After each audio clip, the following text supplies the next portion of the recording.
we will record scratch dialogue before we get the actors in. And we just needed like him to yell, "Gwen, get away from her, demon!" Yeah. So it's horrible. It's horrible. And then these poor animators had to like animate it, like, and it was in there for a long time.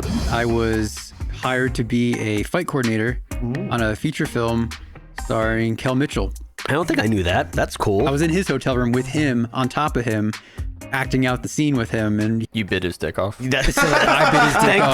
Thank you. Well, I had to go through the motions to understand the mechanics. Yeah. What am I? What does that mean? I'll tell you back here. Oh, okay, that's good. Oh wait, where's your kit? Oh, it's in the bedroom. Nice. drumming before bed. Nice. I can only drum when nobody's home, which happens pretty frequently here. That was. Oh, you mean nobody's home? Yeah, the neighbors. Oh, how do you know when they're? We thought that was a joke about you living alone. Yeah, that's what we thought.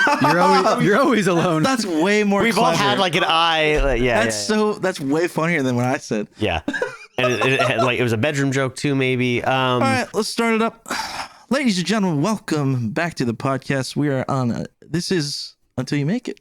I am your lovely host, Chris Lenny. Next to me, as always, Michael Yadovich, and our special guest today, coming back for the first time in 4 or 5 years, Joshua Lewkowicz. Thanks for having me. That's for you, buddy. A little round of applause. Thanks for coming on. This was such a surprise. Mike and I, last minute, we're coming close to the end of the month when we like to post. And I was like, Mike, we still don't have a guest, dude. And like, we're, going through our list of people and who could come last minute. And then Mr. Josh on Discord one night says, "Hey, I'm coming back to Jersey for like 5 days." And I was like, "Would you like to come on a show? Would I like to come on a show? Would you like to come on a show?" So perfect timing. We were just talking about this. Josh, you've been in LA for how many years now? What's it going on? Long pause, long sigh. No. So since 2015. Wow. Since fall. That's physically though. What about mentally? I'm still not there mentally. I'm here mentally. No, yeah, it's been a long time and also not a long time. I mean, I talk about this a lot with friends who've either left home or I think even friends who live here. It's like when you don't see friends, family for a while and you're away, you feel, I mean, you like FaceTime and stuff, but it feels like time probably isn't passing. Where you left people is where they're at, right? So like you go away and you're like, oh, like those things won't be changing. My world here is changing, but you forget. Just time has passed. Feels really selfish, actually. Yeah. To not think of. Yeah, no, I don't think of anybody. It's like when someone dies and you're like, I don't want to remember them that way. Or like, I don't want to go see him while he's dying because I don't want to remember him that way. I want to remember him the way that. It's like the same thing. That's not the same thing. I didn't want to come back on the podcast because I had such a nice time last night, so I didn't want to. Speaking of back on the podcast, last time we were here, you like that? However many years ago, we talked about you were editing for Netflix at the time, which you are still doing till this very day. Still doing. And we talked about the union back then and how you just gotten into the, what is it called, the editors something, and there's a bunch of numbers, something like that. Editors Guild, IATSE Local 700. You know how much I don't, represent. I still don't remember about that. No, I mean, much hasn't changed and much has changed in a lot of ways, right? Yeah. So you were animatic editing back then.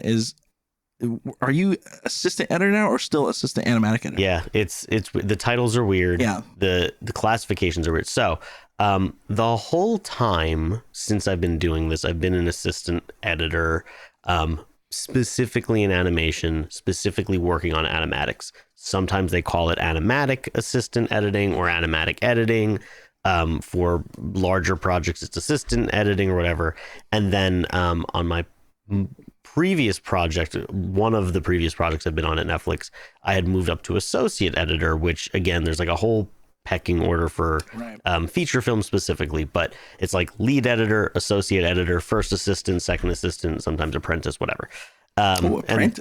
Apprentice editor. Yeah. And then you become a master editor. Yeah. So it's like a weird pecking order thing, but basically on one of the previous shows, I'd moved up to associate editor, which was great. It's more of a creative role. You're really just cutting. You're kind of helping the editor build things to then show to directors and bounce ideas off of, whereas like the assistant editing stuff is more technical. Right. And then depending on the project, so that project went away, Netflix is like, hey, if you'd like to stay, we don't have that role right now. Would you be willing to drop back down to first assistant? Yeah, you need a job and you want to stay in full. Stay employed. So right. So you're like, yes, I would love that. I would love to lose a lot of money and title, but no. Honestly, you know, it's the sort of thing I think a lot of people in flow depending on the project, right? You move around. So and then ironically on the project I've been on now, sometimes I'll help out on other shows, or for a month or two they've bumped me back up to associates. Now you're a different code, you have a different rate, you're doing different work, so it's a little bit in flow. But yeah, that's where I'm at right now. Still doing that. And excuse me, where are you at in terms of enjoyment of everything? I mean, so for context for everyone, we got on Discord pretty much every night to play games and have fun. And I feel like you've been sad lately. I've been sad lately. Yeah, I think you know. Let's talk about it. No, I think I'll preface by saying this: the fact that I'm working and have a job at this very moment in time, as of the recording, is a really good thing, because again, the industry in general has been in a weird place. Animation's kind of been in a weird place. A lot of people, I always joke, who are as good or better than me at their jobs aren't working for no fault of their own. So less projects are being greenlit. You know, I think there's just a lot of things that led to this sort of environment. COVID probably a part of that. There was an explosion of animation, then it kind of went away. So now you have a lot of people. Yeah. So I think that's one thing I'll say. It's kind of just been a little bit of a situation where the industry in general is pretty in flux right now, and it's definitely at a lower point. And then on top of that, you know, I've been at Netflix now for I think about 3 years, maybe a little longer. And yeah, like to your point, I've been on a lot of different projects. Not all of them have come to fruition. Really, none of them have. Right. And animation takes time. That's part of that, right? So typically 3 years, that's about right for a project to come out. But previously I was in series that happened a bit faster or more consistently, right? You'd have an episode coming out. But yeah, so it's been a while since you've worked on something and then it happens. Like, oh, I worked on it in the animatic stage, and then we move into layout, and then we're in animation and lighting, and look, it comes out, people can see it. I did something. There was an accomplishment here, you know, and now I can move on to the next thing. And yeah, in the time that I've been at Netflix, that hasn't happened. Just been kind of on a lot of different projects that have been either in development or didn't get a full green light, or did, and things changed. So again, that kind of flux. So yeah, I think there's a little bit of that too, of just like not having the satisfaction or the excitement that something you've worked on, somebody will see. Because that's always the thing too, right? It's like anything we talk about, some things I can't talk about, or some things it's like, you just won't be able to see it because it's not ready yet. It's in such an early stage, and it may never see the light of day. And that's been a lot of the story lately, because one of my pre-show questions that I was writing down was that we took a look at was, have you seen something through from its inception till it was released? And your answer was no. Was really no. No. How does that work? How does that play into, like, as freelancers and or just any job with your resume and portfolio? Totally. And how does that play into it? 'Cause you have nothing, yeah. What do you that's a good show? Point. I mean, yeah. Are you allowed to just grab stuff? That's a great question. It's so funny too. Like I always tell this story back when I was at DreamWorks for a while. I was in the videography department, so we'd shoot some behind the scenes stuff, and you know, you just met a lot of people around the studio. And there's this one guy, he worked in rough layout, so one of the early stages of animation, basically before you go into the larger, more expensive parts of the pipeline. Rough layout's like, okay, let's block the scene out. It's kind of the cinematography of things, you know, everyone's in T-pose, that kind of joke or whatever. And things have changed now as technology's moved on. But essentially, this guy was talking about how he'd been at DreamWorks for, I don't know, 7 or 8 years. All of the projects he'd been on were those early stages, because again, he's an earlier part of the pipeline. Nothing had come out. All of those projects. So he'd be on one project for a couple of years, and then it would go by the wayside, and then he'd be put on another project, and it would go by the wayside. So 8 years at DreamWorks and had no credits to show for it, and didn't have a ton of demo material, because again, they can kind of control what you can or cannot show because it's unreleased. Wow. What if we're going to use this later on, right? So they can't necessarily have an artist walk away with footage if it's of a concept that they would potentially use again years later. Hey, we shelved this right now. It didn't get a green light right now, but a couple of years from now, we might want to make that movie. So it happens. It happens. 8 years, no credits. That's right. But then again, right? It's like consistent work. So there's that trade-off. If they can keep you. Right. And then to your point, it's like even, at Netflix now, whatever, it's been like, hey, if there's gaps in your resume, you basically have to put like, I was on this unreleased project for this amount of time. And like, if you look at my resume right now, it'll say unreleased feature film, unreleased limited series. Like those were things that I worked on. I can show some demo material from it. They'll allow certain things, but yeah, it's kind of like, I think within the industry, it's kind of an understood thing. That's what I was going to ask. Like, yeah. But outside, that's another thing too, where it's like, so what do you do? You kind of have to explain to people like what you do, because it's a weird thing. But then also, what do you have to show for it? And you don't always have that. Makes it hard that. To like network. Totally. With your peers and stuff like. Yeah. It's less immediate. Yeah. Right. It's less immediate. It's less easy to grasp. I think it's more, you'll see it when it comes out, but if it doesn't, then it's like, what were you up to that whole time? What were you spending all that money on? Right. Like that's the question. Yeah. Well, it's like, don't ask me. Yeah. It's right. Yeah. I just work here, man. Yeah. Right, I just work here. Yeah. Oh, that's man. very real. So yeah, not sad, a little sad. No, I think it's a fair observation. I think it's also, you talk about this as an I think artist, a lot of people right? are feeling it right now. Yeah. And as an artist too, I think to your point, it's like, I've definitely struggled. Like, I look at what you guys do. I look at, our friends like Ryan, who are freelancers, where it's like, I kind of look at that aspirationally, like, man, that's super cool. You're working on things you want to work on, or you can kind of change your trajectory a bit more. Even if it's someone else's project, you can still kind of put some of your own self into it. You get something out of it as an artist. Definitely don't have as much of that in my job, but I still had some of that. And then lately, I think it's just harder because, it's like, it's that energy we talk about as artists or whatever it is, where it's like, you want to make something, you want to do something, and then you want to see it happen. So to not have it like cross that threshold, you're kind of always kind of like pulled back, or that thing you worked on is pulled back. And you're like, man, I wanted somebody else besides the 8 people I work with to see this. And then that's as an artist, right? You get to get that reaction of the audience or whatever. So yeah. Yeah. Well, one of the things too is not only are you on a project that doesn't get released, but I feel like you have been doing a lot of overtime lately. There's a lot of crunch. So you're crunching on things that will not matter. Yes, and that is also, that's another thing. So like, what's your experience with crunch and deadlines? How soon do you know it doesn't matter? Right. Again, right. It's like hindsight. No, these are great questions. So it depends, right? And that's a bad answer, but it's the truth. Oh, yeah. Like, for example, the current project that I'm on now. So when I joined this project about a year ago, after another project went under, the big thing you work towards, at least in the early stages, is a screening, right? You guys just had a screening. You kind of know about this. So for us, it's a screening, right? You're showing the studio, hey, what did you spend all that money on? What have you been up to? And, Netflix in general has had a lot of regime changes. So I think that's part of the reason. And this is Netflix animation, not Netflix as a whole, in case I didn't make that clear. But when a new leader comes in, whatever previous leadership has either greenlit or wanted to move forward with, they were probably attached to that project in some way. They helped get it out of development. They were involved in the inception of it or the creation of it. So they want to see it through. Now, a new leader comes in, let's say a year later. That project was probably now to a screening. They screen, this leader leaves for whatever reason. New person comes in. What is this project? Well, I have this other thing. So now you kind of reset the clock. That original project either goes away because the new leader is not interested, or it keeps kind of going, but now it's maybe lost some of its momentum. Now there's X amount of money to assign to projects. Where do we put this? So I think that's where some of that churn comes from. New leaders year over year. How much do you think this idea extrapolates to the entertainment industry?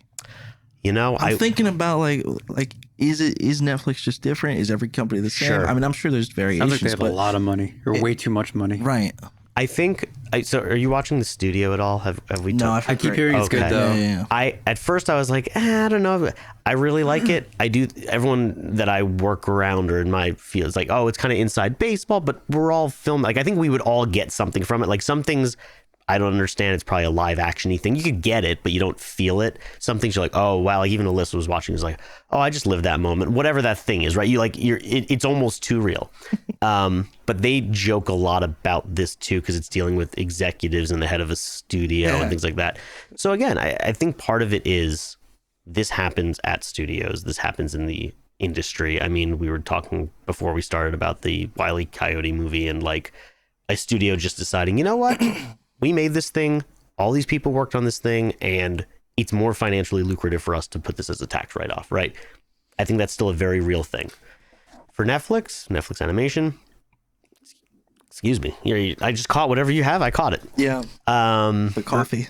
Yeah, it's the nosh. I have the ability to mute myself that you don't have. No, that was for you, audience. I think they don't, for better or for worse, they will often say it's a strength, which I think is true. They don't live or die by the release date. They don't live or die by going to a theater with an actual date. So if a traditional studio has a budget for a film, then a marketing budget, and then a release date, they have to make that back and I'm simplifying, right? But they have to make it back at the theater. So they spend $100 million to make the movie, $100 million to market the movie. They got to clear $200 million. Now they're going to be making profits. And that's, video on demand. That's, it used to be DVD sales, stuff like that.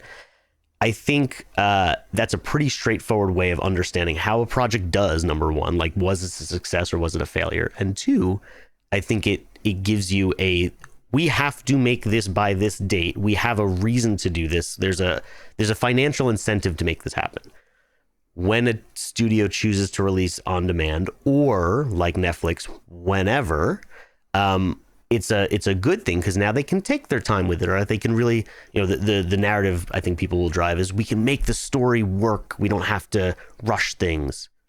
But also, maybe now you don't have a box. Now less creativity maybe happens, or you don't have to make difficult decisions that might actually better the film or move it forward. So yeah, I think that's definitely part of the equation, right? Like it can't all be good. I think that's possibly part of the reason. It's all business too. Yeah. It's all that business shit. But I feel like there was an initial question that I walked away from. That's okay. I think we got there in the end. It's a very different model. It's a very different model. Well, just to go back to the thing of your of like things that you work on that. Oh, when will you know? That's what you were asking. Oh yeah, Well, even before that, I was going to ask, putting all this work into stuff and then not having the satisfaction of like having a full pride, having pride in what the things you're doing because you can't show anybody. Do you find yourself searching other avenues like in your life with personal projects to try to, as an artist, to try to find that satisfaction in the work that you do? Like, how do I not even just put yourself out there, but like, what do I have to show for the last 4 years or 5 years or whatever? Like, are you making that up in other areas? Totally. Or do you find yourself wanting to make that up in other areas? But probably more of that, right? I do think that sometimes, and this kind of gets, I'll get back to the screening thing, just in the sense of like, you have a deadline, you have a screening, you're working towards that. It's a big crunch, so you're working overtime, or you're working to show this thing, right? And you have now a full movie. It's an animatic, so it's like storyboards, it's music, sound, like it's all fleshed out. It's really polished. To work towards that, to get towards that, and then kind of things go away. They have to note it. Will it get canceled? Will it not? That's kind of an intense thing. That's what we just had. That's why I have some time off, right? It's like we had this intense push. We had a screening, and now it's like, okay, take a few days, which is cool, to relax while people sort their ideas out. But yeah, now you're waiting. And I think that sometimes in that push towards deadlines, because ever since I joined the show, it's been push towards new deadlines, and then it kind of goes away. They throw me on other shows to help out. In that time, it becomes, at least for me, more of a job. It's a little bit more of a 9 to 6 for me, or 9 to 7. But I kind of like, I'll go play video games. That's my thing I'm looking forward to. It's not creative necessarily, but like I've kind of compartmentalized the job. It's not been just a creative thing anymore. It doesn't feel as good or creative. And I'm tired. So I'm just like, I'll do this thing, I'll go to bed, and then we'll do it again. And I don't know if I'm just, I don't think I'm like satisfying that artistic itch, but I'm getting socialization or other things out in other ways, like playing games or doing whatever. But yeah, nevertheless, it's still there. So yeah, some days at work, I think I'll find that, I'll be given an assignment or a task and it's like, hey, cut this to this song or do this or do that. And it's like, oh, like I feel a little bit of that energy again, but probably not enough. And that's where it's like, again, I look at you guys or other people doing the freelance thing, and on the side, I'm like, I should probably be doing more of that. Or maybe by doing more of that, I would feel a little bit more of that, excitement and that creativity.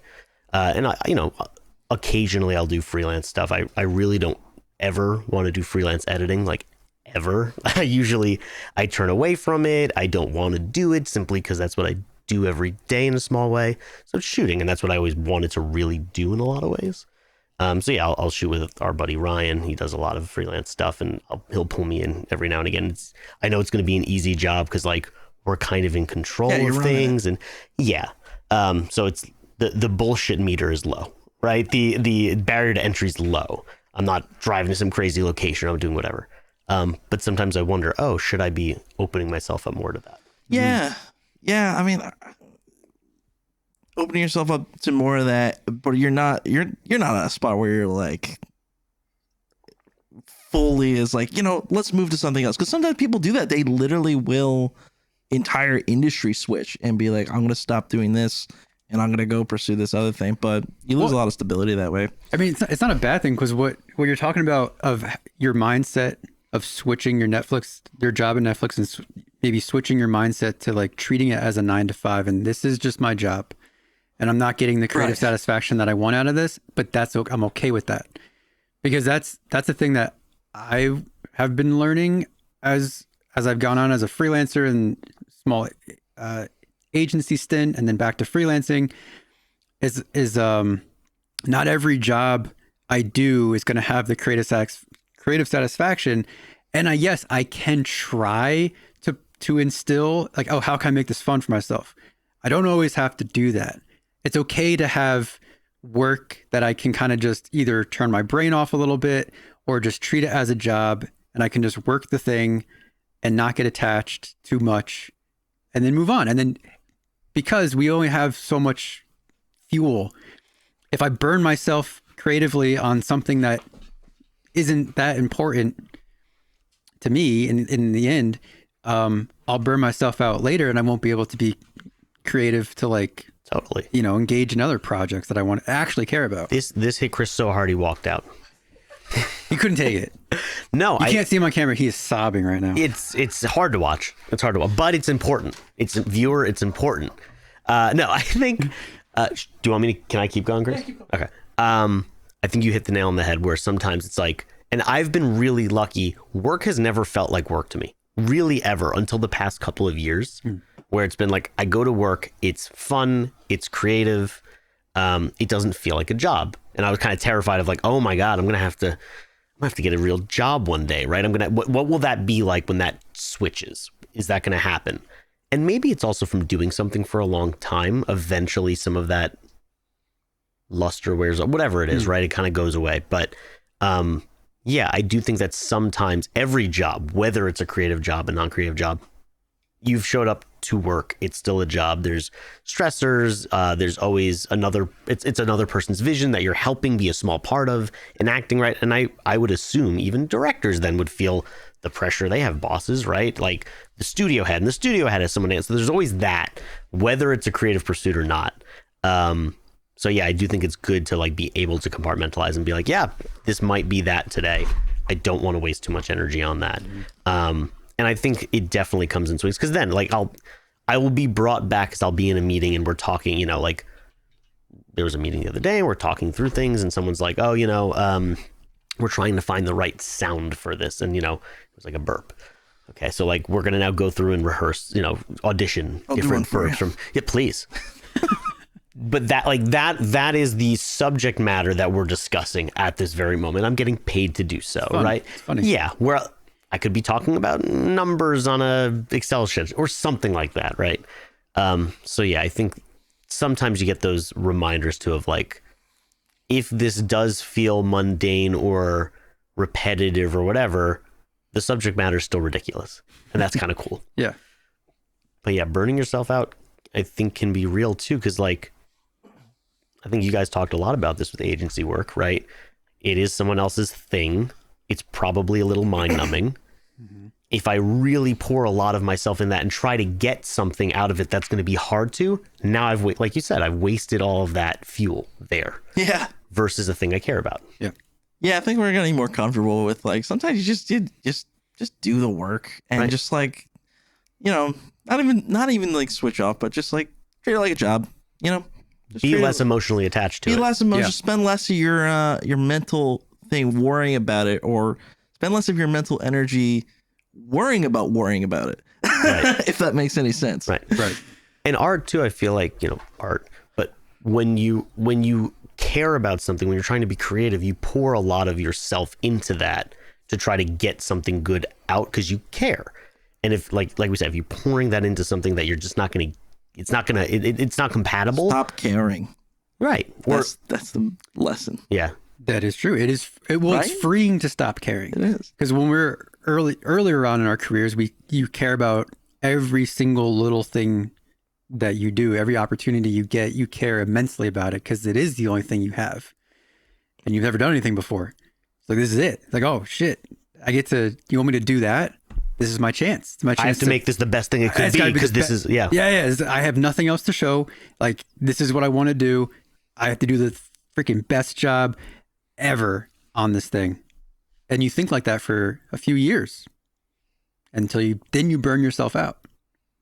Well, then eventually you learn, you get more comfortable in your skills, you grow into yourself, you understand, you grow into the median, the industry, you grow into it and you get more comfortable. And you recognize patterns too, right? Where you're like, oh, this is going to be one of those, or this is going to be one of those, or, you know, whatever that thing is. You start to have seen these things before. So like you can kind of just, and you prepare for it, and you mentally prepare for it, and you're like, this is what it's going to be. And you go from there. Yeah. We'll be right back. Steve, jingle us. I like being able to see the Oh, I wasn't even looking over there. When the road gets tough, just keep hanging in. It won't be long until you make it. Josh, tell me about Disney. That's a big question. It's a whole world. You wrote, why do people like you? Why do people go? Why do people like? Okay, so you and Ryan love going to Disney. We do. Why? Why so often? Like, I don't understand this. This Tell is me a about really it. fair question. Okay. So, growing up, I think went to Disney twice. World or land? World. I'd never been to land. Twice, maybe? I would just. No, valid. it's important. It's valid. Yeah. Okay. East Coast. fine. Totally valid question. Maybe twice, 3 times. I don't know. There was something about, I think it was also like at times in my life where, again, like to relate to filmmaking, like we would go to Hollywood studios, or I think it was MGM studios at the time. It was like, whoa, behind the scenes movie making, this is a thing. It was like exposing parts of my little child brain that was like things I'm interested in. Here they are for real. It feels real. It looks real, whatever. Ryan and I always joke about like, oh my God, he's going to drag me so hard for forgetting Interventions. So in Epcot, there was something called Interventions. Okay. And the premise was, it was like a bullshit trade show where you were seeing all these crazy, this is the technology of the future. So they'd have like, you know, these interactive video games, or you could change parameters on the screen and it would change how your character acts, or things that were futuristic. And that was, as a kid, again, being interested in, like, I would get like Pop Sci magazine and stuff. It was like, whoa, here it is in real life. Here it is in practice. But now. Wait, But now. that's I'm getting I'm there. very I'm getting there. impatient. I'm so impatient. So I feel like what Disney has done, what a lot of companies have done, they've got you by the childhood, right? Whatever that looks like for you. Whatever that looks like for you. Whether for some people, I think it's probably characters and princesses and whatever. For me, it was memories and, I don't know, cool things, cool experiences, I guess. Moved to California. We live close to a Disney park. Our friends worked for Disney. They would be very generous and get us in for free. So like you'd go every once in a while for free, which on the one hand felt like getting over, which is a feeling I also love of like, oh man, it's like a great deal, or it's a great, like, look at this is a cool free thing. I think it spiraled from that into, well, we live close to a park. We've never lived close to a park. How long will we? We should get a pass, a local pass. Something to do. You go outside. It's fairly repeatable. I think probably my personality type also jives with that, where like I kind of know what I'm getting into. And now with the pass, I can control. Like if I go on one ride and then walk away, it's not a loss with it. And now I'm not in panic to try to get everything I can out of the day, whatever. Sure, yeah. That. And then now, when Alyssa got her pass, it was like, oh, we have to go, again, mentally, we have to go. To make it like worth it. Because now we've got to get value out of this, right? There's a so like, we pull in that parking deck and they're like $35. And I'm like, not today. And that feels great. And that's so sad. But especially in LA, too, I think like a free experience in LA, I'm like, you could do worse. Yeah, no. And to be clear, I'm not like making fun of anybody or anything like that. I just really we get wanted dragged to know. constantly, and probably I do think Ryan and I also just like, and this is now again going back to Ryan, I think everything always does. It always does. He always figures it. No, we like to go and we're like constantly like looking at like how something works, or this thing isn't working right, or we're like always doing hypotheticals of like, oh, so the crowd control, how are they? I don't know. It's like the crowd control, how it works on steroids. Too much about this. This. So I think we go now, and it's more of, it's not even going as a typical person would be like to observe on a magical level. This is an experience. I think it's transitioned now from that, maybe operational for us. I don't know, of like fascinated by the machine. We'll go and we're like, they're setting up the lights for Phantasm, and we're standing there watching like the mechanisms. We're like, okay, look, yeah, you guys got the carabiner on, he's hooked in. It's like when we go to like live shows, there's a fascination with how this works. This is a job. This is something people do. And I'm constantly thinking too, I'm like, man, like what does a job like this look like, where they are doing stage show type jobs, whether it's grips for lighting or moving stuff around, but now you're in Disney. It's just such a weird, fascinating thing to me. It is strange. So I think it's a combination of all of those things rolled into one. Like you said, I mean, you have the ability to go. It's not as expensive as it would be. You have to. You're getting in. It's something to do. Yeah, I feel like it's the sort of it's like. The barrier to entry is low for like something that's like pretty fun. And it checks a lot of boxes. And I think it's also that thing too of just like, I don't know how long, like suppose I lived in New Jersey. Yeah. I think we would not be going to Disney World maybe ever. Maybe we'd go if we had children, or maybe we'd go, oh, it's been 10 years. That'd be fun. We should go. Or it's been whatever. But because it's like 35-40 minutes away, it's the weekend, what do you want to do? I don't know, it's kind of hot, it's not, whatever, we can go around there. Like it sounds like such a throwaway thing. I feel really fortunate that we have this, because not everyone does. And I think that's another part of it. We're like, we don't know how long we'll have this, so we may as well just do this for a while until this part of our life goes away, for whatever reason that is. We move, we lose access for free, we have kids, whatever, right? Like it's just, for right now, it's like a thing. This is fair. No, I relate to it, because a dream of mine, and even a dream of my brother's, is so every year since I was born, we would go to Williamsburg, Virginia, and go to Busch Gardens, Europe. Yep. It is a dream of ours to get a season pass, live in Williamsburg for a year, and be 10 minutes away from the park, and just hit it. And just go whenever you feel like it. Yep. That's a small, like, I always wanted to do that. Yeah, I feel like it was like circumstantial, and there was already like that childhood thing there. It was like, oh, Disney was fun and blah, blah, blah. I don't know. It's like, they got you. And I do think now, like, unfortunately, a large part of it too is like the gamification of Disney. Like now it's hard. Like you look at families, it's like, this is their one shot to go. They spent so much time and money getting here just to show up, and now Disney has made it so difficult to like navigate a day as a regular person if you haven't done your research. I will show up sometimes as someone who knows, and I'll be like, oh, they changed this, that's not how that works anymore, whatever the thing is. It's like, yeah, you're regular. But the Disney adult thing is terrifying, and we really try hard. Well, it's really fascinating people watching. So like if we go on we've been on a couple of cruises, 2 cruises, 3 cruises. Anytime we go, most of it for me is people watching. Right. It's got like sometimes to aggravation, which is not the whole point of a vacation. And then sometimes just a fascination of like, oh my God, it's these people again. People Holy really shit. exist. Yeah. So there's a lot of that too. When you go to Disney, there's just like a fascinating people watching thing that happens, at least for me. And I'm like, the Disney adult thing is real, which we try very hard to veer away from because people are like, oh, go to Disney a lot. Like, you know, a couple of my coworkers love to like rail me about that. I'm like, okay, cool. Haha. But you're right. I get it. But no, it's a terrifying thing to see in real life. Is Star Wars Land cool or is it overrated?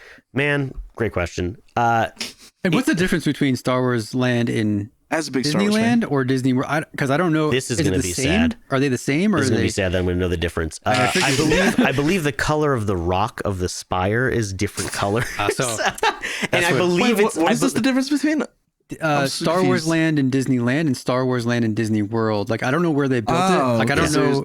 Did they build it in both? There's Is it two. the same? Are there two? Okay. I mean, there's got to be two. Man, I'm gonna Right? Only I'm gonna really LA. just I'll tank this podcast so fast. I'll do this for an hour. So and Ryan will be the only one who listens. Back to Ryan. They built 2.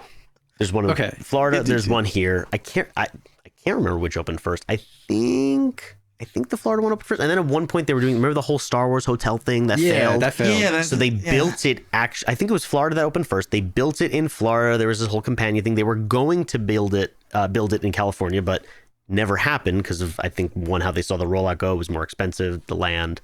So that flopped. But yeah, they built one. I think it's in Hollywood Studios in Florida, and it's in Disneyland here, which was also a big deal because they have the cantina and they sell alcohol at the cantina. Right. But Disneyland doesn't have alcohol and whatever. Everyone loses their mind. I also love watching that. People on Reddit just losing their minds over shit. It's so interesting to me. It's like very fun. People are against. There's a group of people against alcohol at Disney. Yeah, people just have such strong opinions about it. I think it's like an ownership thing where they feel like they own a part of it, which I don't get that, but sure. We have some stocks, I guess. Okay, now you have opinions. But yeah, it's just an interesting thing to me where people like obsess over it as if it's a thing. I'm a part of this community and how dare they? And yeah, it's a big thing, I guess, back in the day. Walt Disney didn't want alcohol in the park because it's supposed to be a family environment, and then inevitably they start selling. Yeah, because money, duh. But yeah, they're specific about where it can be sold, I guess. Anyways, difference between the two parks. I believe the color of the rock in Florida You were being serious? I'm being dead serious. I thought you were joking. Oh no, I'm being dead serious. That's the sad part. And the color of the rock in California, and it was something again. Now, like, What rock? What are you talking about? the spire. So it's this That means nothing the to spaceport and the fake rock that they have built up to make it look like the area, like the planet. It's an Imagineering thing. I think it's because of the color of the sky. In Florida versus California, California gets sunny sky, and this is the shit that I find so interesting with like the Imagineering and Ryan. I talk about this of like someone's job, but it was right. It was a creative job. It was someone's job to bring it back. Downplaying what he finds interesting. Yeah, how dare you? No, it was someone's job to sit there and be like, "Wow, I should make this a different color for this reason." There's a rationale to it. Anyway. There's a thing about that with the garbage cans at Disney as well too. Yeah, the distance. Came up with a specific, like 2 things. What you're talking about, the distance.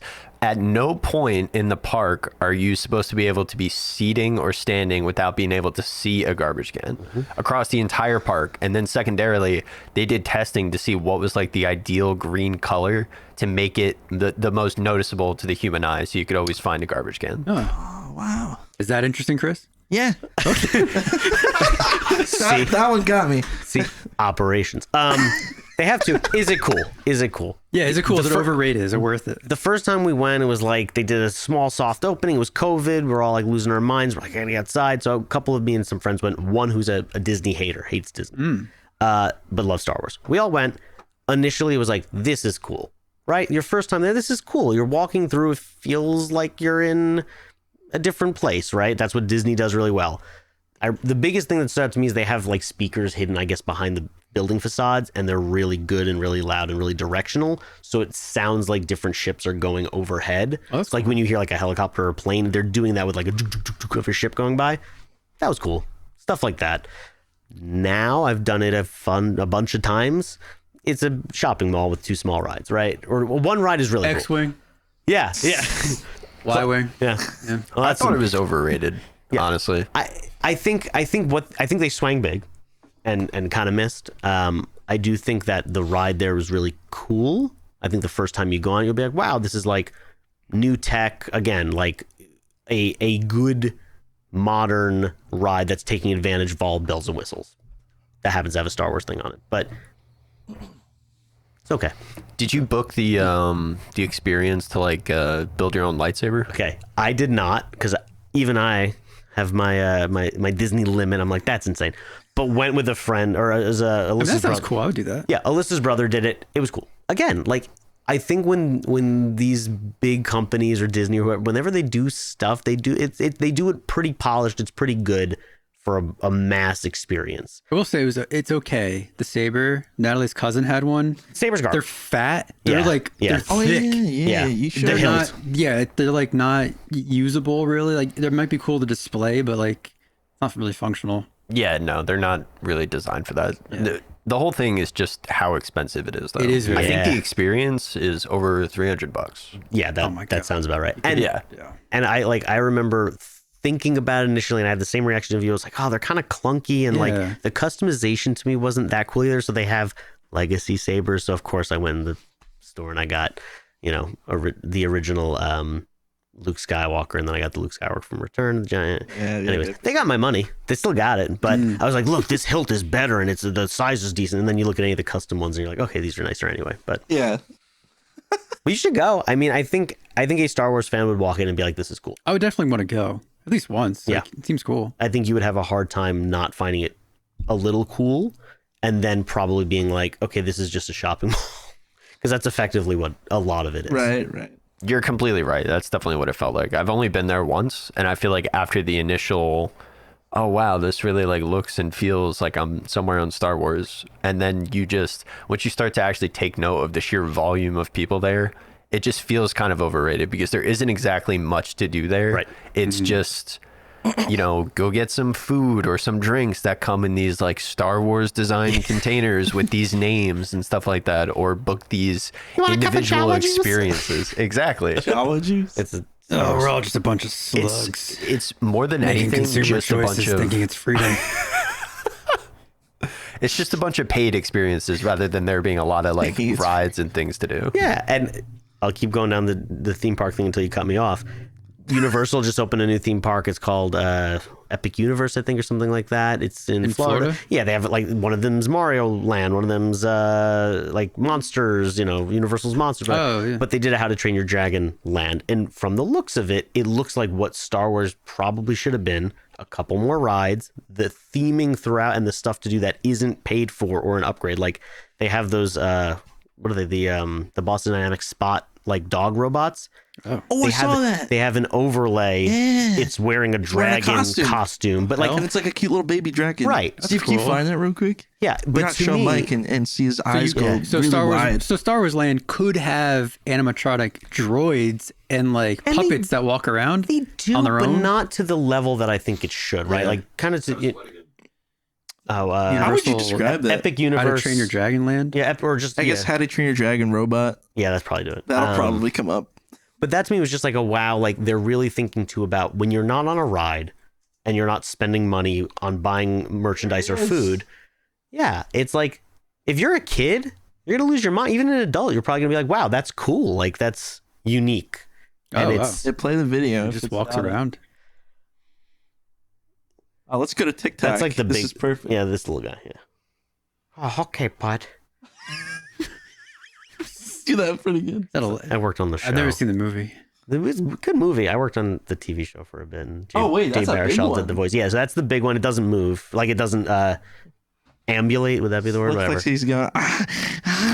Yeah, it'll breathe at you and That's move like its the head. dragon sound. His mouth's just always open. I will say, having been to both Disney and Universal Studios, I honestly thought that Universal was more immersive and more fun and enjoyable to be at. Yeah, like Harry Potter fans lose their minds over the Universal stuff. Like, Yeah, for sure. Look at that guy. And with like it's fucking toothless, the Disney adult thing that you were talking got about, I teeth. think it just comes down to like people Not toothless. take it so far that it Have you becomes like seen the movie? an I said aspect no. of their personality. Totally. It's something, Yeah, it's something to that's grab the onto. name of it. Yeah. Oh, look. Oh, it's a giving paw. Yeah, so that's the Boston Dynamics thing. Yeah, so that's literally one of those spots. And you can see yeah. it. See, Like, it's doing that. It's doing the yeah, I don't think they changed like the. trotting. They didn't Yeah. tweak it. Yeah, Yeah, like I'm not. But like again, like It's a default robot As a kid, walk. you wouldn't know. No, it's awesome. And Disney's said- Disney's trying. Like I know they're doing these walk around robots now, these droids or whatever. So like I think if there was like, imagine you're walking through and you see like, I don't know, creatures and things, like it felt more full of life as a pedestrian. I think that would only amp up the experience of going there and make it feel less commercial. What do you think is the most enjoyable part of the Disney park? The most enjoyable part. I thought it was Epcot. I Epcot was always my favorite park, and then I think Ryan and I have talked about this, and we get like flamed by people because again, people have opinions. People who care, Not allowed. or whatever, not allowed. Man, I think Epcot was probably my favorite. You have the whole like world area, and then you have like all of the features. I mean, I haven't been in years. I haven't been to World in I don't know 20. I think we actually went in like 2016 or something because again, we got like free flight credits or something. But yeah, Disney weird.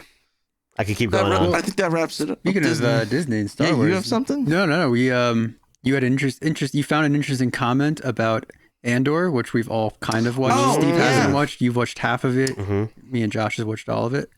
Yeah, so I'm finally caught up. I was telling Mike for the longest time, like I've just been working on so much of my own stuff that I needed a good excuse to sit down and watch something again. I have like 8,000 things on my watch list that I needed to get to. Finally, one day I was like not feeling good, and I had the ability to put on. Finally, I'm not Andor. feeling good. Finally. I mean, really, it was like. I know for you that's I, like oh, now I could actually I not need do an things. excuse to not do It's very you. one of my own things, either working on the movie or doing music or whatever. So, finally saw what everyone was seeing about Andor and how fucking refreshing it is to see a Star Wars IP that just takes such a different direction and like it's what everyone wanted, and it's like so true. It really is what everyone wanted. But I watched so I'm only I haven't watched season 2 yet, which I hear is even better. You said you like season 2 better. Yeah. What's your thoughts? I think I like season 2 better, though it's been a while since I've seen season 1. I also think they're kind of different, which is a good thing. Yeah. Right? Yeah, they like are, I don't think it's Well, I watched just a video literally this morning while I was getting in the shower. A very good take on it that made me laugh, and it said that Andor makes every other Star Wars show look like Dora the Explorer, in that it is just handing you and holding your hand along this little plot that you know exactly where it's going, and everyone's showing and doing their little thing, and then it's like, okay, Andor is the adult show. Where you don't always know what's going to happen, and characters have real motivations, and like shit really throws you for a loop sometimes, like genuine shock. just good filmmaking. I feel like Just good characters. Yeah, I Good feel like writing, just such good writing. yeah, a couple of things that I've seen and talk about. I think when I try to sell Andor to people, I'm like, it's not a Star Wars show.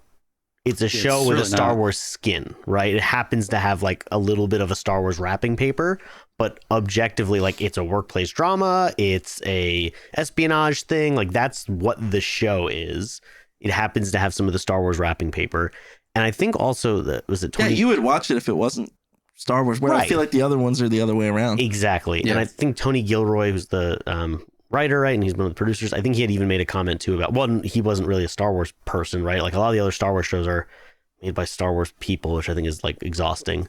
And two, he made a comment, I think, about like a lot of the cast specifically, but even crew, like he didn't want a lot of Star Wars fans because that, I think, leads into that whole like, you know, It's very Yeah. The other stuff, And it's exactly that face you You know, just made. You I see can't, it? yeah. It's, you can only describe it with facial expression of like. It's kind of like gooby, goofer, like. Yeah. Well, it's really all fan. is. It's fan service. Like everything else Yeah. is that came before Andor, and even I don't think nothing's come after it yet. But Right. before is like it's all fan service. There's other guys, Filoni, Favreau. I will say that the Mando season 1 was good. It's not as good as Andor, but still good Yeah, I on its agree. own. But then it just goes and it just falls off a cliff and goes into that fan service. Well, it gets that a realm tiny bit campy where- sometimes. Well, because it starts to lose its genre. Like, I think Star Wars is at its best. Well, at least the new version of Star Wars stuff is at its best when it takes a genre that's not Star Wars. It's like when you base your thing off of the Star Wars genre, it's campy, it's fan service. But when you base your Star Wars project off of a Western or a espionage thriller or a political revolution, it's like that's your genre, Star Wars is at its best. Yeah. That's where it's like.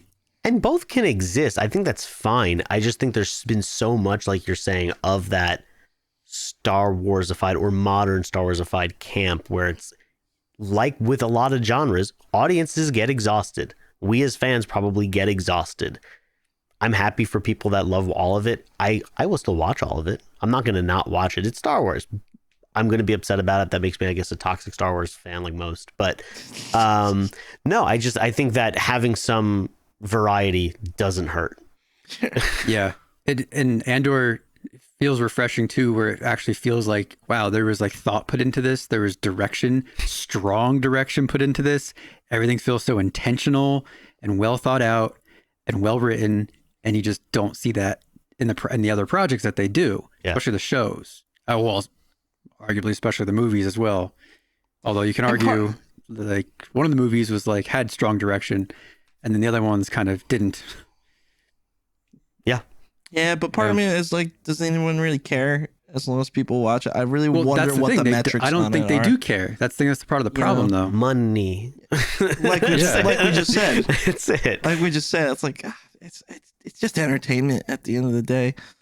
And I think that's a fair point too, right? Like with a lot of entertainment now that is so IP based, or rides at Disney that are IP based. No, once you start tying to things like that too, it's like, companies don't want to make, I think a lot of companies don't want to take a lot of risk.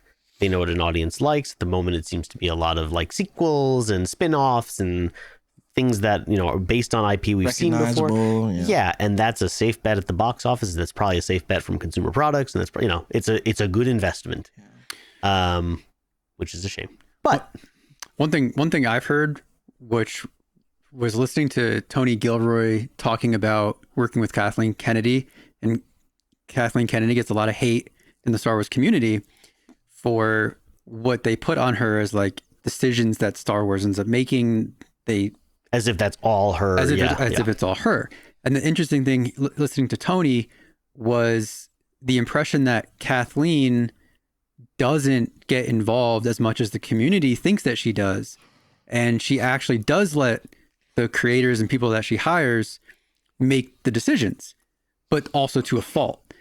We're seeing the good part of it with Andor and having Tony Gilroy in charge, but there's also the bad parts of it where the people that she trusts to do the creative thing and be creative aren't very good. And that's where the projects, it's to a fault. We're like, well, that person was in charge of that. That person was the showrunner. And that's why the project didn't do well, because she put too much trust in some of these creatives and people that she hires. So it goes both ways. Yeah, you can get a diamond or you can get a nothing. And then, but the community just keeps pinning it on her. Yeah, well, you need a scapegoat. People love a scapegoat. That's why they make their favorite. That's why they make the big bucks. To take flack. Yeah, to be hated. No, to be the figurehead, to be the face of something. I get it. You get the praise, you get the hate, you get both. Yeah, you're a CEO. It's the same thing. Yeah.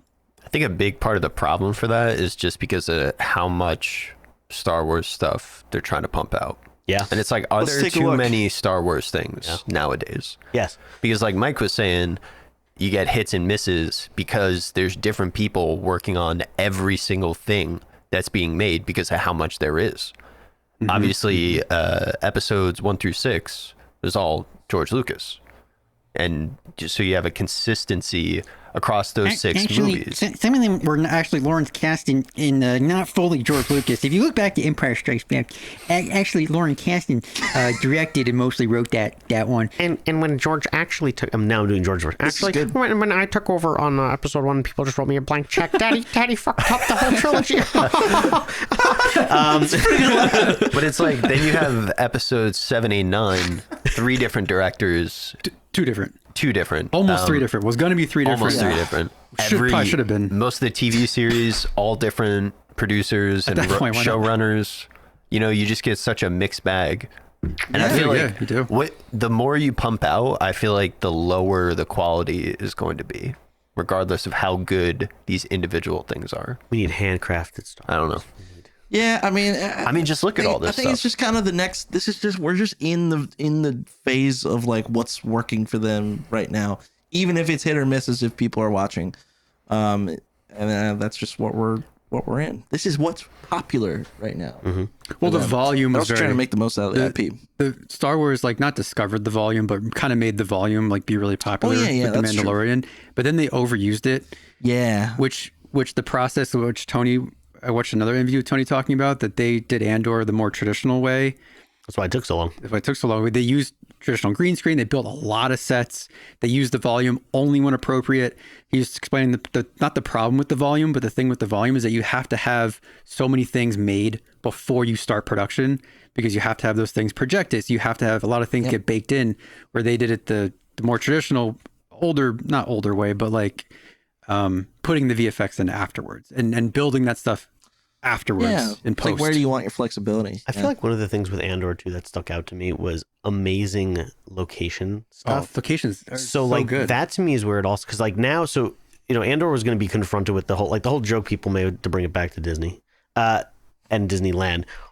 Oh, Star Wars, there's gonna be a bathroom. No one's ever seen a Star Wars bathroom, right? But like what Andor is like, what does an apartment look like? What does hospital a bus look like? Right. So and what they've done is like they were using was it McLaren's headquarters at one point they were using for like one of the terminals just because it looked kind of futuristic, but not. So I just feel like their location scouting usage. A lot of set extensions. A lot of set Empire stuff. Yeah, and the set extension where it's like this set looks really cool, and then like they did in Rogue One, they used whatever like train station it was, and they did all set extension. So it's like a real place, so it looks normal. It looks like it would make sense, but then it has that Star Wars flair, and then they're just plussing it. They're not creating everything from scratch. They're plussing it with set extension.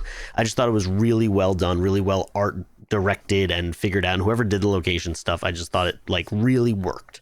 Really worked. Very good. Yeah.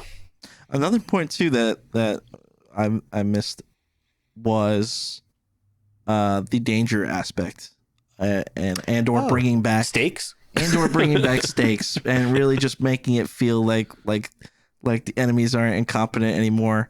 Sure. And and even a small squad of people or 1 or 2 TIE fighters is like a big deal. Yeah. It's terrifying. No, our buddy Like Caleb. it's so obvious, and then I kind of feel like slowly but surely, like that idea was kind of kidified, and it was like over time you didn't really realize it's like the bad guys are just like not good anymore, and then it's like this is right. This feels better with Andor. No, it's funny, but like Caleb Kern, one of the early things he said was like, now TIE fighters feel scary again, right? Like they made TIE it's fighters so feel true, like man. You forget what you were missing, intimidating. because it was just diluted so much. But yeah, I mean it's such a necessary aspect to the whole plot. And again, like good filmmaking made you feel a certain way. Good characters, right, make you feel like. I think that's. Well, it's because like we forgot so that much. the story is about a fucking war, and like had inspiration from Vietnam and all that crap, and it's like, this actually made me feel that. Right, and you being resistance, right? Terrorists. No, you don't have the tech. You don't like. This is a oppressive, scary thing. You're going up against something you're probably going to lose against. That's why it's. Yeah, and you felt exciting. it, and you really felt feel it. It is a Star War. Should feel like a war. Imagine, yeah. So I think like it's we all really- forgot. It's really until they cool reminded us. to take a character that, because even Marvel does, like a character who has plot armor. Like Andor obviously has really strong plot armor. He has to make it to Rogue One. So how do you have 2 seasons of a show, and how do you put this character in danger? And it's like, but they do a really good job of just torturing the shit out of Cassian. Anyone you come in contact with will suffer or die. Will suffer or die. And they just torture this guy. And he's such a tragic hero, and has but it's so good. And then he It's winds up looking younger when it comes time for him. yeah. Yeah, you're right. You hit the nail on the head. Yeah. So that's my 2 cents. And we'll be Stinger. right back. Pick a different one. Yeah, why am I? What does that mean? Until you make it. Oh, okay, that's good. That was me. That was me on guitar. That was awesome, dude. Thank you. Yeah. There's an interesting note here for you, Josh, which I'm curious about. Why does Guillermo del Toro love the sound of your voice? Oh, we didn't talk about that. Yeah. So Tell me a little story, JJ. sure. Animation. What is it? No, animation. When you're putting together a animated movie, the early stages, you're building something called an animatic. So it's storyboards that really talented artists draw, and typically more than like a live action storyboard of like, which would be more, I think, beat boardy. This is like, you're going to watch this as if it's a real movie before you start spending money on it. So it's pretty polished. But even the early stages before you figured out script or you start getting voice talent, again, expensive stuff, you use scratch dialogue, right? So you're using temp sound effects, temp music, and you use scratch dialogue. So that's generally anyone around the office or people who are interested in or good at it. Hey, you cast it out. You're going to play this character, almost like a table read, right? Like a big table read. And then sometimes some films decide to do pro scratch where, like, again, they haven't committed to talent because that's a whole other thing. But they're going to bring in actual voice actors to do pro scratch. So most of the projects I've been on, you typically do a little scratch here and there and you get brought in to do some stuff. Previous shows I'd worked on, like my big claim to fame was, and I never really like voice acting, but it was like, ironically gets me to a result faster. So I'll just do it. So like, it'll be like, oh yeah, like if I record this, it'll be better or faster.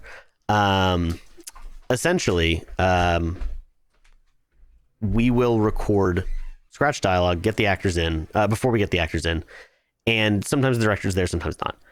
Lately, all these productions I've been on want to do pro scratch. They want to spend the money on pro scratch. So you'll do scratch, you'll kind of get it, close, and then they bring in actors to actually really pump it up. So when you get to a screening, it's really polished, sounds really good. So they were kind of going through and replacing all of these actors with pro scratch actors. And the project I was on previously, which was a Guillermo project, it was this young kid was one of the main characters. And like, I don't know, like a teenager or whatever. And they were having me do a scratch. And it was fine. I was doing a serviceable job. I go in, I give 3 different options, which is like more than you could probably ask for. Like, here's this, here's this, here's this. Okay. And they kept pulling out different people, but they weren't pulling my voice out. I'm like, okay, they're really liking it, whatever. So we're like getting there. And you don't always have access to whoever your top dog is. In this case, we didn't have a lot of access to Guillermo. Essentially, I guess they had played back for him because I wasn't there for it, but they showed him some of the cut or whatever. And the story goes, he has them stop playback and goes, oh, like whose voice is that? I'm like, oh yeah, it's Josh, whatever. He's been on shows for a long time. That's pretty good. We're like, okay, cool. That's awesome. We get to screening our movie, and it's like all professional actors, and then me, which I think at that point starts to stand out, frankly, right? Because like, again, I'm doing a serviceable job. It's not a very hard thing I'm doing. It's not like there's not really big, the first 2 episodes weren't like crazy emotional moments or anything. You're setting everything up, but it was like a little odd to be like, they probably should have swapped me out, but they didn't. So wait, they never wound up. I thought they did. Well, I mean, then. the project didn't get made, but no. Well, yes, exactly. So, We so that never wound screened- up coming to no, fruition. we But- screened but our- if it did, they were going to keep you in. I don't think so. Okay. We got to our first screening. I was probably the reason they got canceled, but no, we got to. They're like, this is terrible. We got to the first screening. The joke was like, oh man, he likes your voice, and this is something that happens a lot for editorial specifically. You'll get, it's called a Taft-Hartley, so you're not in SAG. You don't have your SAG card, How does but that they'll kind of work? like Yeah. force you in because all of a sudden your voice stays until the end. And this happens a lot for editorial just because, again, you're doing the scratch. So people get like tiny minor roles. A couple of friends of mine have been like, oh, like they did a voice on Boss Baby and then it actually made it into the film. So now they're in SAG, or, oh, we want you to do this minor character and you are SAG. Great. They're doing it less so now because the studios don't want to pay. And I think the unions start getting pissed. But it's a somewhat common thing to get snuck into. Like on one of the shows I worked on, I made it all the way to lighting, which was a big deal. So I did this like ridiculous, stupid voice for this young King Arthur. and he's like, it's a flashback, and they're like these ghosts or whatever, and we just needed like him to yell, and the line was Gwen, like Guinevere, Gwen, get away from her demon. So I'm like, Gwen, get away from her demon. So it was horrible. It's horrible. And then these poor animators had to like animate it, like, and it was in there for a long time. Eventually, like when it comes to like mix, they bring in loop groups, so it's just random actors will pick up stuff. It's faster, it's cheaper. So eventually, I got looped out, but I still have a lighting shot of me because I pulled it doing that, and it's like it's bad. It's real, like, but it was almost like a funny, goof. I'm Yeah, sure, it was like a goof. Just doing it for a goof. So yeah, it's just funny that sometimes those things sneak through. Like we had one of our editors do like this dumb voice for one of the characters, and he was like, "Oh, hello," and it just like it wasn't terribly funny, but it was hysterical to us. It made it all the way to a late stage thing, right? So sometimes those things, the jokes become an actual thing, and it's like our version of improv or something. Yeah. So yeah, he apparently liked my voice. liked the sound of So my I had a voice. bright future, and then it all tanked. But the joke was like, oh yeah, maybe because on one of the other shows, like they had brought a scratch actor in, and she did the voice for like a store clerk that had, I don't know, 20, 30 lines over the whole show. And we eventually got to mix. They had replaced her with Loop, and famously he was like, you know, where's that other voice? Like, bring that other voice back. So they had to quickly like get this girl to have hardly and whatever. So it does happen. And it will never happen for me. So I don't know that. but yeah, it's not an uncommon thing. Yeah. It's not an uncommon That's thing. fun. That's really cool. That's cool. Well, do you have something to say? 'Cause I have a SAG story. Yeah, a SAG SAG story. I have an update actually. I think Oh, tell me more. on a previous podcast we may or may not have cut that I was hired to be a fight coordinator on a feature film starring Kel Mitchell, I don't think I knew that. That's cool. Keenan and Kel. And I don't know if we may have talked about it on the one podcast. We may have cut it. And then I got fired. And then I got rehired. Great. This sounds you had an industry job, didn't you? 2 days before the project, I got called back to. No pressure. Yeah, no pressure at all. No preparation. It was.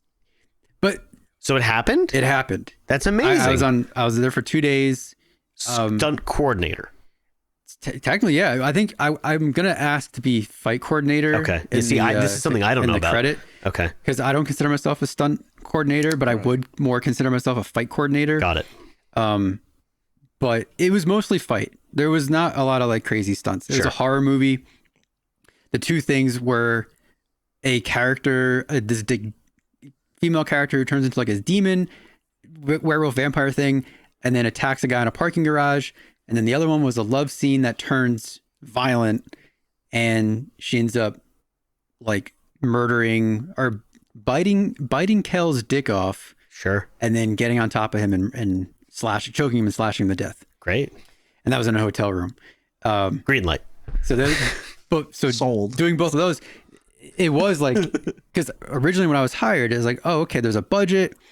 I had a whole pre-production plan, a previs plan of there's a studio, local studio to us, get 2 stunt actors. We can previs, we can block it out. We can go through a discovery process. Then I got let go. They were having issues with SAG. I had to get SAG approved. Because you By the might be rep. on camera? No, because something to do with the coordinating position and something to do with it is a SAG movie, and I had to be SAG approved for the project, and I'm not SAG. Interesting. Okay. But they had to write a letter, say exactly what I was going to be doing, and then also have my credits of the things that I've done, and I ended up getting approved Okay. to do the project. But somebody reached out that was SAG, and that did have a lot more actual like movie, like Marvel credits and stuff. And they went with that person, and I was going to work under them and work with them. I was like, oh, okay, that's still fun. Like, I'm still down. Right. Then that guy ghosted them, Yikes. and he totally bailed on the project. And then I got a call 2 days before the first day of the first stunt thing, and saying that they need me to come in You're the and, guy- and you're do the guy. all the things now. Now I'm you're not the just, guy. yeah, now I'm the guy to do all the things. It was great. Like, fuck. No pressure at all. prep. No prep When was at this? all. Recently? Yeah, it was like, this was what month are we about to? This was the first week of May. Jeez. It was a few weeks ago. Yeah. Dang. And Good for you. yeah, it was a fun thing to do, to basically come up with stuff on the spot. and just go purely off just instinct of what we need to do and what will look good and what how to do things, whatever. And it was really cool working with Kel, because Kel was really into doing like stunt fight stuff. Yeah. So I was in his hotel room with him, on top of him, acting out the scene with him, and he had ideas, and we made it a collaborative thing. And You bit his dick off. so I bit his dick off. Thank you. Well, I had to go through the motions to understand The mechanics. The mechanics of Yeah, it. I mean, it's research, guys. I don't think you told us what happened to the guy that originally replaced you. I didn't know that he actually ended up ghosting the production. He ended up ghosting them That's completely. crazy. He just stopped. I think they were trying to. I'm not sure if they were trying to have meetings with them. I wish they would have told me sooner, but it is what it is, and Yeah. he just completely ghosted. Did it affirm for you? Were you like, this is what I want to do? Or you're like, okay, like I saw a little bit of this, and now I'm like, maybe. Like, what did it lean you one way or another? I think I've only done fight coordinating or fight choreography stuff for maybe one other person's for our buddy Andy for one of his projects. I don't think I've actually done fight coordinating or choreography for anybody else but ourselves. It was affirming, because I struggle with like, oh, is that what I want to do? Is that the thing I want to be or pursue? I don't know. Yep. But it was affirming hearing from like the actors and how, because like hearing their affirmation to me was like very confirming of like, wow, I guess I do know what I'm can do this. I'm doing what I'm doing. I'm doing it.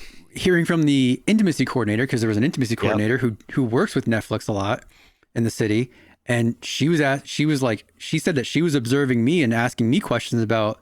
She's like, oh, it's so interesting of how you put together the process of how you were able to figure out the beats and everything and the moment and stuff. And I don't even think about it. That's a cool. fascinating job. I find intimacy. I think that's a fascinating job. Yeah. Intimacy coordinator. That was cool, hearing all the rules and things that like nobody could look at the monitor. Yep. Like the monitor had to face a corner, and only approved people by her could like be in the room, look at the monitor, hear the sound. Like it was it was really interesting hearing the notes, because she was the one to basically direct the actors of like, you didn't experience.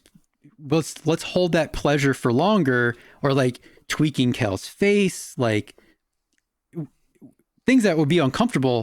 That she was the one that handled. But you're making it so you're making it realistic. You're objective, like it's not a science, but like now how are we getting this coverage? Yeah. We've broken this thing that's so organic down into, again, like filmmaking. Like, how can we do this? How can we make this repeatable?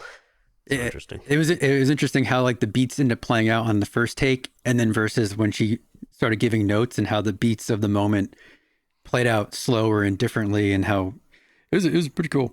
And I feel like too, maybe what you saw, because I feel like when you guys are shooting, and we've talked a little bit about this, like what would it look like for you guys to all of a sudden have a bigger crew, a bigger budget? Right now, the jobs become so, and this is part of my career too, it's like the jobs become so segmented, or you become such a small part that you're specializing in this thing rather than what we're typically used to. It's like, oh, like at the same time I'm shooting, I'm also directing, and I'm also thinking about, coverage for editing, and like you're doing all these things rather than honing in on one thing. Did you like that, or was it like, is it cool to be like, I'm doing this thing, this is what I'm like, I'm a small part of this in this moment? Or did you miss some of the broader strokes you typically get? I definitely missed some of the broader strokes, because I wasn't in control of like where they put the camera, what the lighting was going to be like, what camera movement was going to be like, how many shots are we covering this thing in. So I was very limited until like I just had to really understand. I was observing the camera department, and because there was a shot list, but there wasn't typical storyboards. So I didn't exactly know what the framings were, and I didn't exactly know what the edit was, which helps me inform my fight coordinating decisions. So I had to really understand what we were going for, and what's the next shot? What's the shot before? How are you cutting into this? Yeah, I mean, when we do stuff together, it's a very, how would you say it? The choreo and the camera play off of each other so frequently, at least from what, I feel It's like such a collaboration. I feel like we run into a lot when we're pre-visiting stuff out. It's like, you know, you'll tell me an idea that you want to do, and then we see how it works, and we either wind up tweaking the choreo for camera, or we wind up tweaking the camera for choreo. Right. And it's like such a close relationship. It's a constant. That could be a different kind of Just to movement. get the best, that could be a different you know, lens possible on thing. So I had no control over that stuff. I had Right. no control over the lens. I had no control over the camera position or the lighting or what the shot was going to be. Like, for example, the one was, okay, she's gonna throw him down into the bed and get on top of him and start slashing him and kill him. We talked about that. That wasn't the original. That's not what's in the script. The script is way more involved. So I came in thinking that we had this way more involved thing. They ended up cutting a lot of it down for time and for a bunch of reasons. And I was like, okay, good, because I didn't prep for any of this. That's great. But then the actors were like, well, I feel like we should be doing more than that. It's so simple. There's no struggle. And it's like, okay, like I'm down for that. It's not my decision. It's Raphael's. Like, so I had to talk with the producer, or Raph had to sit with it. Now it's a whole Then I had to talk to the producer. Yeah. I was like, Rolando, do you think, like, you know, I have ideas for this? Like, I pitched to him we could do it in 3 extra shots. I have an idea for 3 extra shots. Pitched it to him, rehearsed it. Then we took that, pitched it to Raph, talked about it. Then we took that and pitched it to talk to Kel about it.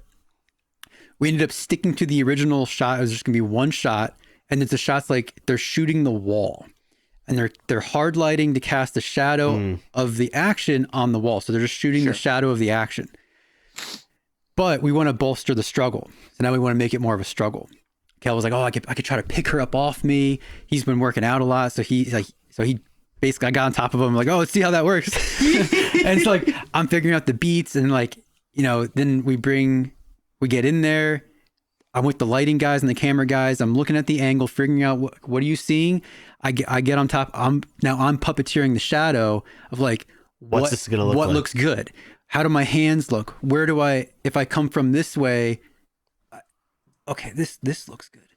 Oh, come from here. That looks good. This doesn't look good, but this looks good. Wow. And then, so I'm literally like trying to just see what looks good for this angle of the things I have no control over. And then we bring them in, and then, okay, they're playing around. Okay. So now I'm watching them play around. Oh, wait, choke. You start with the choke. You grabbed his face, you threw him down. So let's start with the choke. And then you want to pick her up. So like, now we're going to hit these beats. Ralph, how does this thing end? How do you want it to end? You got to slash him to death. Okay. So let's hold the slashes for the end. Let's beat this thing out. Let's go for a choke struggle. You're going to try to rip her arms off, but she's too strong. Then you're going to try to pick her up. Then she's going to slash you to let her, you're going to drop her on top of you after she slashes you. And then Kel like picked his head up into oh yeah, let's grab his shirt and pick him up because I have his head back. Now lean your head back, Kel, because that looks fucking great. And then give him the big one. And then we start going in. And then I know the next angle was like a POV of her on top or whatever. So we did those beats, and then they did it like 3 times, and that was it. We did 3 takes, and then boom, that was it. And they had to hit their things. Yeah, but all that planning, all that conversation happened in like 5 minutes. Yeah, 5-10 minutes. We had to do all that. Rapid prototyping. Kudos to you, man. Yeah, it was interesting being a cog in the machine and not having any say or thought to the other stuff. It's a challenge. Yeah. I prefer the other stuff. I prefer having the control over the things. Sure. But you need, Yeah, and you're just more of a director in that sense. Yeah. It was interesting. It was fascinating. What about you, Chris? Would you prefer doing like our Exodus kind of stuff, for example, if you were just strictly focused on camera work? Yeah, I mean, so here's the thing. And you had somebody for lights. Here's my thoughts on this. I think on a technical level, I could tell everyone what to do. Yep. On an emotional level and a communicating to people, I don't think I'm as comfortable with that. Well, I think I look at it. Go ahead. No. I just meant in relation to like narrative and story and direction on that stuff. But I could tell everyone what to do to make it look very good. Because you think about let's take a cinematographer, right? Like in your head, it's like, oh, you know, you're in charge. You're head of department, right? So there's a lot. I feel like there's a lot more to it than I even understand or we understand. But like, some cinematographers still like to operate, right? Sure, you look at a camera op, it's still going to be like Hoyte or whatever, right? Like and I feel like that would that be you? Would you? Kinda, I feel yeah. like, right? Like you're going to do the lighting diagrams, you're talking with gaffers, you're going to be a part of that, but you're still going to want to be. Sometimes, yeah. I mean, sometimes there's just so much that you just need to have your hands on. There's little things that you want to have your hands on, but from a stepping away from stuff, I'm okay with too. Right. Like I feel like I assume you would have a harder time being like in Video Village, watching it unfold as a cinematographer, for instance, rather than being like, well, just rather than being, or I guess I'll ask you that question. Do you think you would rather be like at whatever level you had gotten to, let's just say, oh, I would rather be kind of, I've put all the plans in motion, all those things are happening, and now I'm letting it execute? Or do you want to be part of that execution? Well, AKA here's operating. the thing is now, because we've been talking about this lately too, is even if so hypothetically, I would be okay with stepping away and watching everything just get set in motion. But now, after speaking to Frank and just really looking at it from a realistic standpoint, is no matter what you do, in terms of like going into a camera department, you're working your way up regardless. So to get to that point, you have to put your time into a camera department. Sure. You have to work your career through that. And it's like, I really don't want to do that realistically to get there. And I don't know, does that sound just like, I mean... No, I think it's the sort of thing where if you didn't start from a younger age, right? Like it's not, I think the experience level you guys have at this point, or we all have at this point, it's like you were doing this for a while before leaving college, or right, whatever we were doing, like but we also grew up as like doing the indie side of things, right? Like, we just do everything ourselves. We're the new generation of film people that like don't care about the industry stuff. We like know how to make stuff on our own, and it's like, and you have the tools and the knowledge to do it yourself. Yeah. And I think that's what makes it hard. It's like on the one hand, it was almost a training component too, right? You look at again like somebody who would have a an apprenticeship. Right. You have like a master shoemaker or something. And then like, to learn the craft, you're going to probably spend years studying under a person doing that to eventually get to that level. And I feel like now, to your point of that barrier to entry, like you may not be able to operate a camera. But that's for a systematic position. Exactly. Getting consistent work that way makes sense to do that. Whereas everything I'm talking about is just like, it's just it doesn't exist. Industry. Right. And you're going project to project of like doing it yourself and getting funding yourself and doing and finding those indie projects that are non-union. It's like nobody wants to do that. That's not consistent. It's probably not realistic either. But is that the new system? Exactly. Are those things coming and being? I think so. To a certain extent.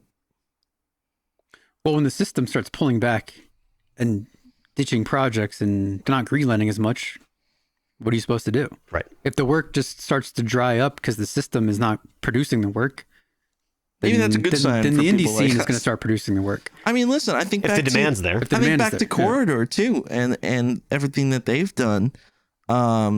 Even though they've talked about that series that they tried to make that wound up not working out, they still had the ability to do it themselves, and they got the funding for it. It didn't work out, but hey, they went on to the next thing, and it's all, and they have their own subscription platform. So there's a way to do stuff. You know, people use Patreon.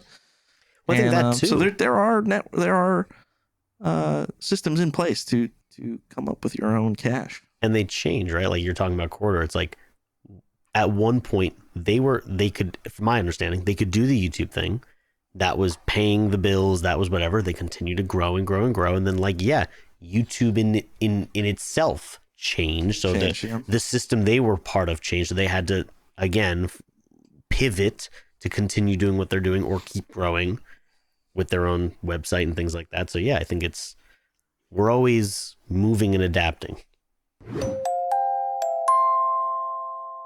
Do you feel our aura? You feel our presence? Yeah, man. Yeah, I mean, like, so fucking high right now.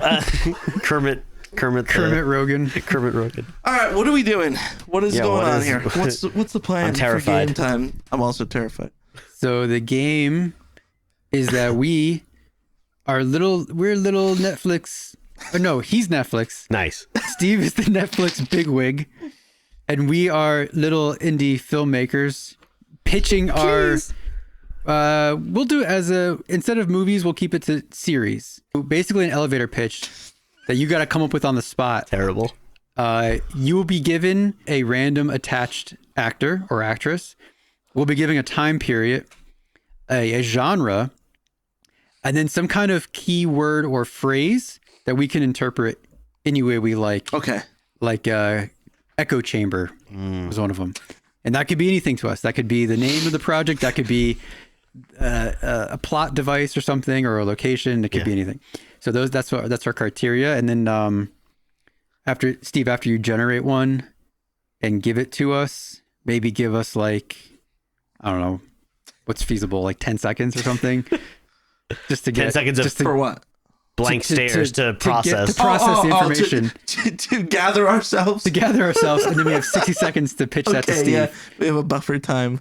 Every 10 seconds, switch. say switch. Oh, so we are forced to pick You're up the other forced to pick person. it up where he left off. Christ. Yeah, that's we're basically a writer's room. So we're a writer's room. Oh, that's the name of the game. Writer's Room. Writer's That's Room. fun. Brain trust is what they love I to use am now. the wealthy executive. We're I'm looking brainstorming. for something to slap my name on and reap all the benefits of success and say that this was my thing. Yeah. So I can't. Steve's the Fat Cat Yeah. studio, man. Yeah. Okay. the Florence series Pugh. about? What is the All right, it doesn't silence? What? The silence was her loudest protest is our key phrase. Pretty good. And it is a psychological thriller, and it's the 1920s. What happens? What happens in the 1920s? Prohibition. Could be. Great Depression. Titanic just sank. Chris, you're going first. In 3, 2, 1, hit that timer. All right, well, I'm going to go into World War I is not over. This is the story of the secret Switch. This is a story of the great continuation of the Great World War. Our lead actress, Florence Poe, her name in this movie is Valentine. She is actually... Switch. She's a code breaker in the military, and listening to radio transmissions is really hard. But Switch. But fuck. But she was the best at it, and the United States government contracted her to Switch. break all the codes of the U.S. military. So actually, the U.S. military lost all their codes, and like we got to rebuild the codes. Valentine, you're but she couldn't talk. Oh! She couldn't talk because it would give away her position because she was actually a double agent for. That's it. That's the pitch. She was actually a double agent. Wow, what a twist. Period. What a twist. That's a good one. Give that one. Hey! I like that. Yeah, So 'cause she just sat there silently all the time. She's mute. She's mute. That was you. That's what how you meant. It was not, but that's better. She was just a quiet person. I was trying to get there. Yeah. Like. Oh, you were trying. Okay. To like Ooh, the time period is 22. 2200s. Far Far future. Not all revolutions. Where are you? The hell does that mean? I'll start.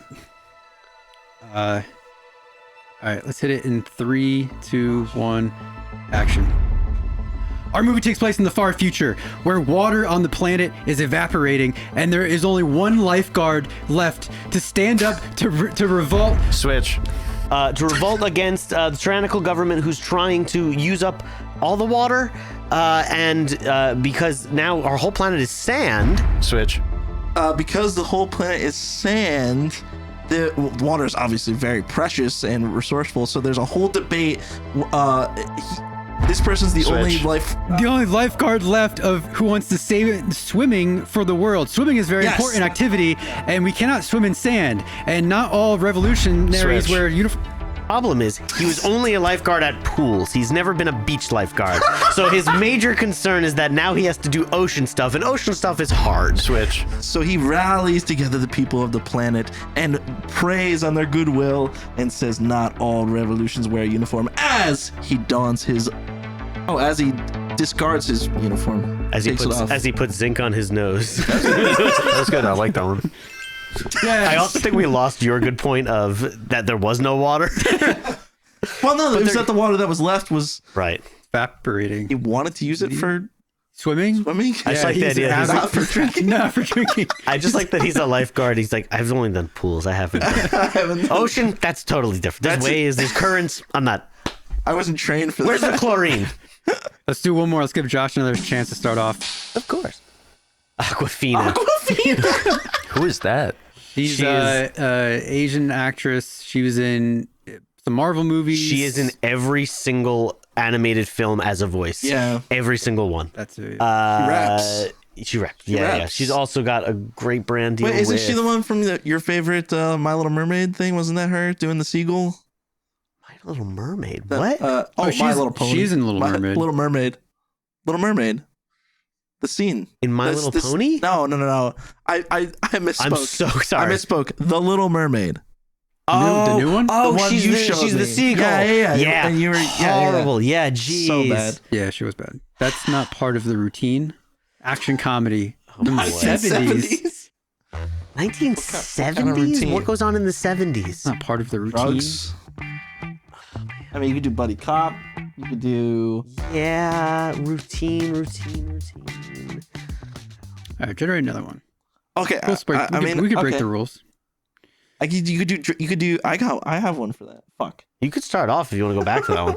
I might have one. Let's see what this Remy is. Malik. Ancient Another Rome. ancient Rome. What is We it? could just Truth change it. is a blade sharpened by time. So ambiguous. I guess that's good. They could really fit anywhere.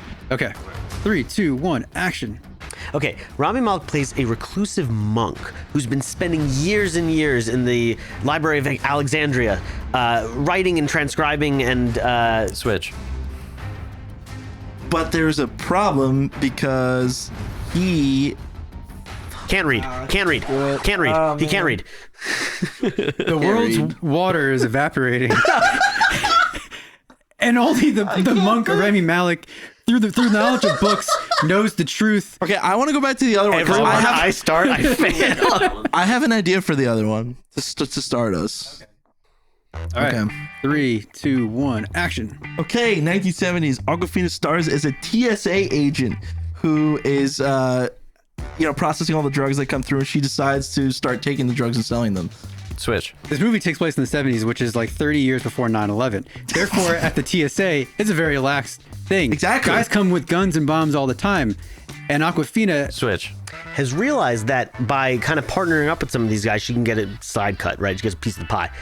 However, one day, somebody comes through. Switch. And basically they're onto her, but they have to start. So they come together with all the different TSA agents and start a war, Switch. basically. a war that Awkwafina fights against. She doesn't want war. She actually she has dreams of becoming a pilot. Switch. And ironically, being a drug dealer wasn't part of her plan, and that wasn't part of her day-to-day routine. I like where you're going though, because yeah. That was probably the most complete idea so far. wasn't bad. I think that wasn't bad. That was good. I don't know if you'll hear it. We'll give that Oh, one a point. yay. The routine was being a drug dealer until she wanted to become a pilot. The line I forgot to say it can come in the middle where it's somebody else. So that's how they not get part of involved in the- the scheme. And she goes, "That's not part of the routine." And she's like, "Well, I want money." Every day until one day. Yeah. Yeah, we flubbed that. They're all greenlit. No, I'm so glad I'm not a writer. that's a good exercise, right? I know. I'm always so bad at but like you need the twist, or you need the conflict. Do writers' can't rooms introduce actually do conflict. this? Where they have like This is a hyper very crunch common sessions? exercise. No. I don't know, maybe. This isn't a brain trust, this is a brain bust, and it didn't go great. Josh, love you. Thank you for coming. Love you guys. Miss you. It was really cool to be here in person and share this with you. Thanks for having me. Steve, thank you for producing. Thank you for My pleasure. running some of the game and helping us in general. Mike, it's good to see you. Good to see you. And I think we're gonna go watch a movie. I want to watch a movie. I think we're gonna go watch the movie Ooh. and see what Joshy Boy thinks. But until next time, this It's been Until You Make It. Wishing everyone a happy Memorial Day. It's Memorial Day today. And until next time. Bye.